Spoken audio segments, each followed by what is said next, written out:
Hi guys, welcome to my YouTube channel Megha vlogs. ನಾನಿವತ್ತು ಎಲ್ಲಿಗೂ ತುಂಬ ಇಷ್ಟ ಆಗುವಂಥ ಹೀರೆಕಾಯಿ ಮಸ್ಕಾಯಿ ಸಾಂಬಾರು ಮಾಡ್ತಾ ಇದ್ದೇನೆ.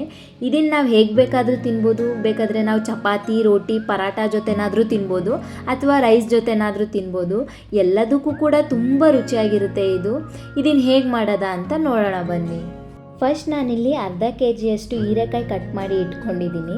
ನಾನು ಚಿಕ್ಕದಾಗಿ ಕಟ್ ಮಾಡಿ ಇಟ್ಕೊಂಡಿದ್ದೀನಿ. ಈ ಥರ ಕಟ್ ಮಾಡಿ ಹಾಕೋದ್ರಿಂದ ಮಸ್ಕೊಳ್ಳೋಕೆ ತುಂಬ ಈಸಿಯಾಗಿರುತ್ತೆ. ನೆಕ್ಸ್ಟ್ ಇವಾಗ ಕುಕ್ಕರಿಗೆ ಸ್ವಲ್ಪ ತೊಗರಿಬೇಳೆ, ನಾನು ಮನೇಲಿ ಕೆಂಪು ಬೇಳೆ ಇದ್ದಿದ್ದರಿಂದ ಹಾಕ್ತಿದ್ದೀನಿ, ಇದು ಆಪ್ಷನಲ್ಲು. ಮತ್ತು ಸ್ವಲ್ಪ ಹೆಸರು ಬೇಳೆ ಹಾಕ್ತಿದ್ದೀನಿ. ಒಂದು ಸಾರಿ ನೀರು ಹಾಕಿ ತೊಳ್ಕೊಬೇಕು. ತೊಳ್ಕೊಂಡಿದ್ದಾದಮೇಲೆ ನೆಕ್ಸ್ಟ್ ಇವಾಗ ಇದಕ್ಕೆ ಒಂದು 6 ಮೆಣಸಿನ್ಕಾಯಿ, 3 ಈರುಳ್ಳಿ ಮತ್ತು ಕಟ್ ಮಾಡಿ ಇಟ್ಕೊಂಡಿದ್ನಲ್ಲ ಹೀರೆಕಾಯಿ ಅದನ್ನು ಹಾಕೋತಿದ್ದೀನಿ. ಮತ್ತು 2 ಟೊಮೊಟೊ ಕಟ್ ಮಾಡಿ ಹಾಕ್ತಿದ್ದೀನಿ. ಇವಾಗ 1 ಗ್ಲಾಸಷ್ಟು ನೀರು ಹಾಕ್ತಿದ್ದೀನಿ. ನೀವು ಕನ್ಸಿಸ್ಟೆನ್ಸಿ ನೋಡ್ಕೊಂಡು ನೀರನ್ನ ಹಾಕ್ಕೊಳ್ಳಿ. ಮತ್ತು ರುಚಿಗೆ ತಕ್ಕಷ್ಟು ಉಪ್ಪನ್ನ ಹಾಕೋತಿದ್ದೀನಿ. ಅರ್ಧ ಸ್ಪೂನಷ್ಟು ಅರಿಶಿನ ಪುಡಿ, 1 ಸ್ಪೂನಷ್ಟು ಜೀರಿಗೆ, ಇಷ್ಟನ್ನು ಹಾಕಿ 3 ವಿಷಿಲ್ ಬರ್ಸ್ಕೊಂಡ್ರೆ ಸಾಕು. ಇವಾಗ ವಿಷಲ್ ಬಂದಾಯಿತು ನೋಡಿ. ಹೀರೆಕಾಯಿ ಬೇಳೆ ಎಲ್ಲ ಚೆನ್ನಾಗಿ ಬೆಂದಿದೆ. ಇವಾಗ ಇದನ್ನು ಮಸ್ಕೊಳ್ಬೇಕು ನೋಡಿ. ಚೆನ್ನಾಗಿ ಬೇಯಿಸ್ಕೊಂಡ್ರೇ ತುಂಬ ಸಾಫ್ಟಾಗಿ ಮಸ್ಕೊಳ್ಬೋದು.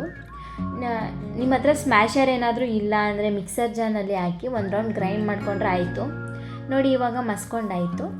ಈ ಥರ ಮಸ್ಕೊಂಡ್ರೆ ಸಾಕು. ಇವಾಗ ಸಾಂಬಾರಿಗೆ ಒಗ್ಗರಣೆ ಹಾಕಿದರೆ ಹೀರೆಕಾಯಿ ಮಸ್ಕಾಯಿ ರೆಡಿ. ಒಗ್ಗರಣೆಗೆ 2 ಟೇಬಲ್ ಸ್ಪೂನಷ್ಟು ಎಣ್ಣೆ, ಸ್ವಲ್ಪ ಸಾಸಿವೆ, ಜೀರಿಗೆ ಮತ್ತು ಸ್ವಲ್ಪ ಈರುಳ್ಳಿ, ನೆಕ್ಸ್ಟ್ ಕರಿಬೇವಿನ ಸೊಪ್ಪು ಹಾಕಿ 1 ಮಿನಿಟ್ಸ್ ಫ್ರೈ ಮಾಡ್ಕೋಬೇಕು. ಇವಾಗ ಒಗ್ಗರಣೆ ರೆಡಿ ಆಗಿದೆ. ಸಾಂಬಾರಿಗೆ ಹಾಕಿದರೆ ಹೀರೆಕಾಯಿ ಮಸ್ಕಾಯಿ ರೆಡಿ. ನೀವು ಈ ಈಸಿ ರೆಸಿಪಿನ ಮನೇಲೊಂದು ಸಾರಿ ಟ್ರೈ ಮಾಡಿ, ಹೇಗಿದೆ ಅಂತ ಕಮೆಂಟ್ ಕೂಡ ಮಾಡಿ. ಇದೇ ರೀತಿ ಈಸಿ ರೆಸಿಪಿಗೋಸ್ಕರ ಮೇಘಾ ವ್ಲಾಗ್ಸ್ನ ಸಬ್ಸ್ಕ್ರೈಬ್ ಮಾಡ್ಕೊಳ್ಳಿ.